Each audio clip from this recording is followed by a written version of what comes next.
Actor సౌందర్య గారు మరి ఆమె ప్రమాదంలో చనిపోలేదు, హెలికాప్టర్ ప్రమాదంలో కావాలని ఎవరు హత్య చేయించారు మిత్రులారా.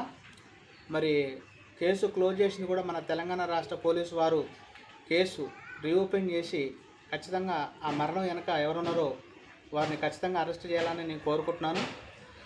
ఏదో ఒక రాగం పిలిచింది వేళ నాలో నిదురించే గతమంతా కదిలేలా. నేను సౌందర్య గారి వీరాభిమానాన్ని మిత్రులారా.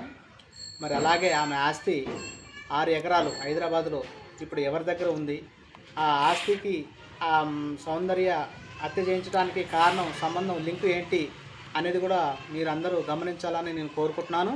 అలాగే సినిమా యాక్టర్ సౌందర్య గారి బయోగ్రఫీ కూడా నేను తీయాలని, ఆమె నిజ జీవితాన్ని కూడా సినిమాలాగా తీసి జనాలకు చూపించాలని సినిమా చేసి మరి మహానటి సావిత్రి గారు సినిమా యాక్టర్ మా మహానటి సావిత్రి గారిది సినిమా ఎలాగా చేశారో మహానటి సినిమా, అలాగా మన సౌందర్య గారిది కూడా బయోపిక్ సినిమా తీయాలని కోరుకుంటున్నాను.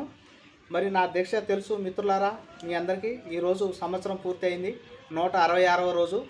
మరి ఈ నా దీక్ష మొత్తం మేనిఫెస్టోలో పెట్టాను, చూడండి మిత్రులారా. సౌందర్య సినిమా యాక్టర్ సౌందర్య గారి ఒక మరణం అది ప్రమాదం కాదు, అది ఖచ్చితంగా హత్యే.